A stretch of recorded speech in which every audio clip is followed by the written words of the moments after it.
วัสดีครับท่านผู้ชมท่านผู้ฟังทุกท่านกับผม PNS จะพาท่านผู้ชมมาพบกับเรื่องราวสุดยอดนักเตะที่ดีที่สุดคนหนึ่งของทีมชาติเซอร์เบีย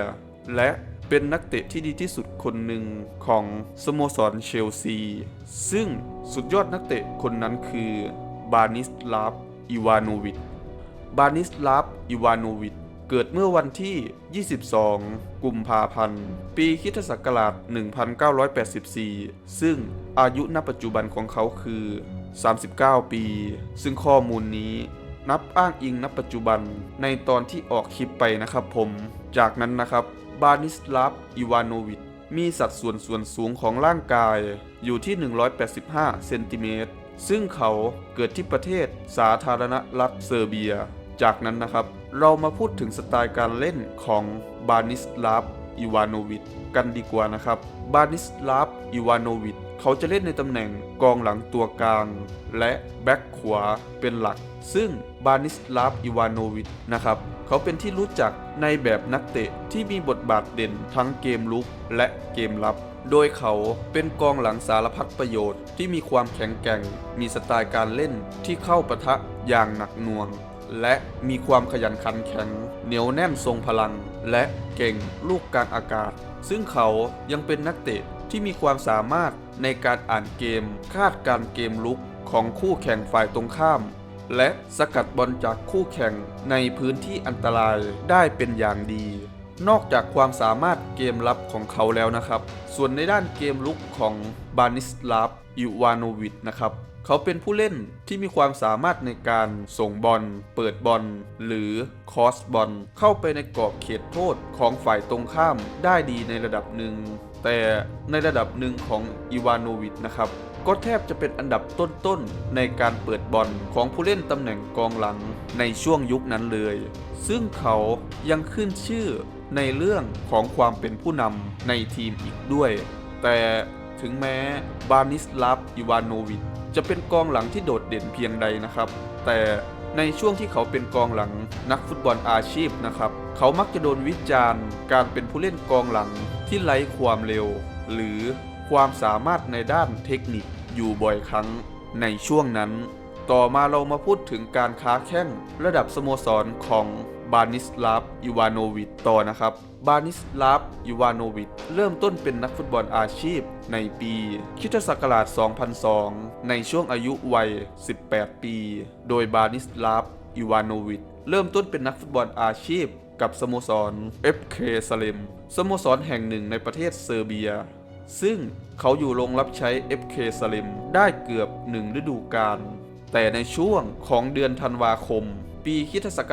2003 บานิสลาฟ อิวานวิชเขาก็ได้ย้ายจากสโมสร FK ซาเลมเข้าสู่สโมสร OFK เบโอกาดสโมสรแห่งหนึ่งในประเทศเซอร์เบียโดยในช่วงที่บานิสลาฟ อิวานวิชลงรับใช้ AFK เบโอกาดนะครับเขาได้เข้ามามีบทบาทในการเป็นผู้เล่นชุดแรกของสโมสรในช่วงนั้นซึ่งเขาลงรับใช้ OFK เบโอกาดได้2ฤดูกาลและลงรับใช้สโมสรได้ถึง43นัดรวมทุกรายการซึ่งหลังจากนั้นในช่วงมกราคมปีค.ศ. 2006 บานิสลาฟ อิวานวิชเขาได้ย้ายจากสโมสร OFK เบโอกาดเข้าสู่สโมสรโลโคโมทีฟมอสโกสโมสรยักษ์ใหญ่ในประเทศรัสเซียโดยในช่วงแรกของบานิสลาฟ อิวานวิชกับโลโคโมทีฟมอสโกนะครับเขาสามารถโชว์ฟอร์มได้อย่างยอดเยี่ยมและโดดเด่นจนได้กลายเป็นผู้เล่นชุดหลักชุดแรกคนสำคัญของสโมสรในช่วงเวลานั้นทันทีโดยเหตุการณ์สำคัญในช่วงที่บานิสลาฟ อิวานวิชลงรับใช้สโมสรโลโคโมทีฟมอสโกนะครับบานิสลาฟ อิวานวิชพาสโมสรโลโคโมทีฟมอสโกคว้าแชมป์อย่างรัสเซียนคัพแชมป์ที่ร่วมรายการในประเทศรัสเซียได้1รายการโดยเขาได้ลงรับใช้โลโคโมทีฟมอสโกได้แค่2ฤดูกาลและลงรับใช้สโมสรได้ถึง71นัดรวมทุกรายการซึ่งในช่วงเดือนมกราคมปีค.ศ. 2008 บานิสลาฟ อิวานวิชเขาได้ย้ายจากสโมสรโลโคโมทีฟมอสโกเข้าสู่สโมสรเชลซีสโมสรยักษ์ใหญ่ในประเทศอังกฤษ โดยในช่วงแรกของบานิสลาฟ อิวานโนวิชกับเชลซีนะครับบานิสลาฟ อิวานโนวิชแทบไม่มีบทบาทเด่นกับเชลซีเลยในช่วงนั้นเนื่องจากในช่วงนั้นนะครับบานิสลาฟ อิวานโนวิชเขาไม่เป็นที่ชื่นชอบของผู้จัดการทีมของเชลซีเท่าไหร่จนในเวลานั้นเขาแทบมีข่าวการย้ายสโมสรตลอดทั้งที่ตามจริงแล้วเขาเพิ่งย้ายมายังไม่ถึงฤดูกาลด้วยซ้ำซึ่งจุดเปลี่ยนของบานิสลาฟ อิวานโนวิชกับเชลซีนะครับได้เกิดขึ้นในช่วงฤดูกาลที่3ผู้จัดการทีมคนใหม่อย่างคาร์โล อันเชลอตติผู้จัดการทีมชาวอิตาลีได้ชื่นชอบบานิสลาฟ อิวานโนวิชและได้ดันขึ้นให้เขาได้มีบทบาทเด่นจากฤดูกาลก่อนอย่างเห็นได้ชัดโดยในช่วงฤดูกาลนั้นนะครับเขาก็สามารถโชว์ฟอร์มได้อย่างยอดเยี่ยมและโดดเด่นและไม่นำซ้ำนะครับเขายังมีส่วนร่วมในการพาสโมสรเชลซี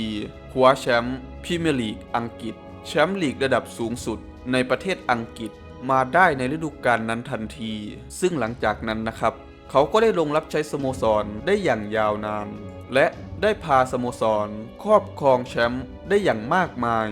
ในเวลาต่อมาซึ่งในช่วงที่เขาลงรับใช้สโมสรเชลซีนะครับเขาได้มีเหตุการณ์ที่ไม่น่าจดจำระหว่างเขาและสโมสรอยู่นั่นคือในช่วงปีคริสตศักราช 2013 มันจะมีการแข่งขันนัดหนึ่งนะครับระหว่างเชลซีพบกับลิเวอร์พูลในช่วงระหว่างการแข่งขันบานิสลาฟ อิวานโนวิชได้มีปัญหากับสุดยอดกองหน้าของลิเวอร์พูลอย่างลุยส์ ซัวเรสในช่วงนั้นจนทำให้ลุยส์ ซัวเรสได้ทำลายร่างกายของบานิสลาฟ อิวานโนวิชจนทำให้ในช่วงหลังนะครับลุยส์ ซัวเรสเขาก็ได้โดนลงโทษทางวินัยย้อนหลังอย่างรุนแรงซึ่งในท้ายที่สุดนะครับบานิสลาฟ อิวานโนวิชกับลุยส์ ซัวเรสก็ได้เคลียร์ปัญหาระหว่างกันและจบปัญหาไปในที่สุดแต่ก็ถือเป็นเหตุการณ์ที่ไม่น่าจดจำระหว่างเขาและสโมสรอยู่ดี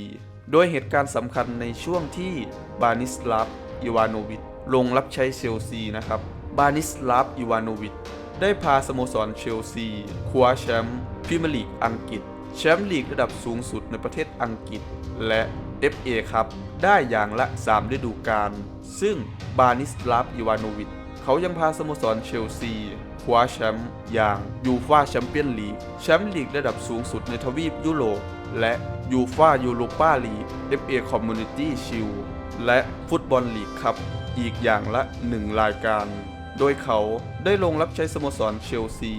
ได้ถึง10ฤดูกาลและลงรับใช้สโมสรได้ถึง377นัดรวมทุกรายการ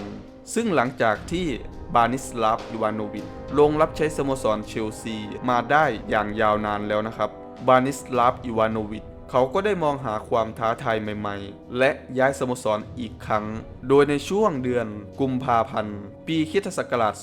2017 บานิสลาฟ อิวานโนวิชเขาก็ได้ย้ายจากสโมสรเชลซีเข้าสู่สโมสรเซนิตเซนต์ปีเตอร์เบิร์กสโมสรยักษ์ใหญ่ในประเทศรัสเซียโดยในช่วงแรกของบานิสลาฟ อิวานโนวิชกับเซนิตเซนต์ปีเตอร์เบิร์กนะครับบานิสลาฟ อิวานโนวิชเขาได้เข้ามาในฐานะผู้เล่นตัวจริงชุดหลักของสโมสรเซนิตเซนต์ปีเตอร์เบิร์กในช่วงนั้น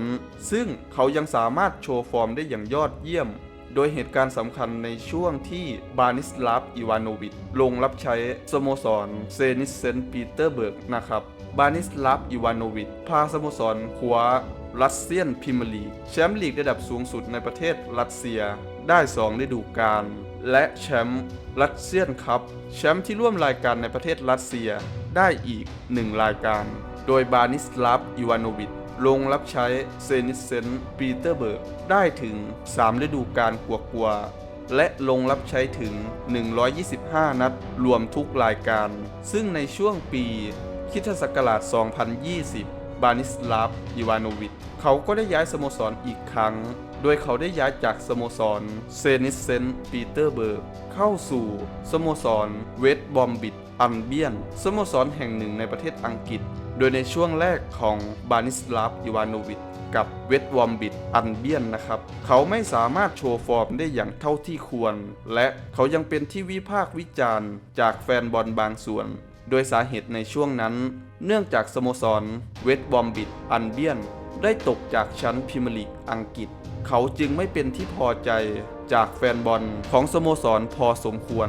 ซึ่งบานิสลาฟ อิวานโนวิชได้ลงรับใช้สโมสรเวสต์บรอมบิชอัลเบียนได้แค่1 ฤดูกาลและหลังจากนั้นเขาก็ได้ประกาศยุติบทบาทการเป็นอาชีพนักฟุตบอลลงหลังสิ้นสุดฤดูกาลไปในที่สุดในปีคริสตศักราช 2021 ซึ่งเขาลงรับใช้ในฐานะสโมสรรวมทุกสโมสรได้ถึง674 นัดรวมทุกรายการและลงรับใช้สโมสรได้ถึง19 ฤดูกาลต่อมาเรามาพูดถึงในนามทีมชาติของบานิสลาฟ อิวานโนวิชต่อนะครับบานิสลาฟ อิวานโนวิชในนามทีมชาตินะครับบานิสลาฟ อิวานโนวิชลงรับใช้ทีมชาติเซอร์เบียโดยบานิสลาฟ อิวานโนวิชเขาเปิดตัวในทีมชาติเซอร์เบียในปีคริสตศักราช 2005 ในช่วงอายุวัย 21 ปีซึ่งบานิสลาฟ อิวานโนวิชในนามทีมชาตินะครับบานิสลาฟ อิวานโนวิชเขาเป็นเหมือนผู้นำเกมรับของทีมชาติเซอร์เบียในช่วงยุคนั้นโดยเขาสามารถโชว์ฟอร์มเด่นกับทีมชาติได้ดีในระดับหนึ่งแต่เขาไม่สามารถพาทีมชาติเซอร์เบียเข้ารอบลึกๆในรายการระดับทีมชาติได้โดยผลงานเด่นๆของบานิสลาฟ อิวานโนวิชกับทีมชาตินะครับนั่นคือการลงรับใช้ทีมชาติมากสุดเป็นอันดับหนึ่งของทีมชาติโดยเขาได้ลงรับใช้ทีมชาติถึง105 นัดรวมทุกรายการของทีมชาติซึ่งข้อมูลนี้นับอ้างอิงณปัจจุบันในตอนที่ออกคลิปไปนะครับผมโดยเจ้าตัวได้ยุติบทบาทในนามทีมชาติในปีคริสตศักราช 2018 และเขาได้ลงรับใช้ในนามทีมชาติได้ถึง14 ฤดูกาลและนี่คือเรื่องราวทั้งหมดของบานิสลาฟ อิวานโนวิชสุดยอดนักเตะที่ดีที่สุดของทีมชาติเซอร์เบียและเป็นนักเตะที่ดีที่สุดคนหนึ่งของสโมสรเชลซีซึ่งสำหรับคลิปนี้ถ้าผิดพลาดข้อมูลใดและประการใดก็ขออภัยมาณที่นี้ด้วยนะครับถ้าท่านชอบก็อย่าลืมกดถูกใจกด Subscribe และแชร์เพื่อเป็นกำลังใจให้ผมหน่อยนะครับส่วนตัวผมก็ขอตัวลาไปก่อนสำหรับคลิปนี้สวัสดีครับ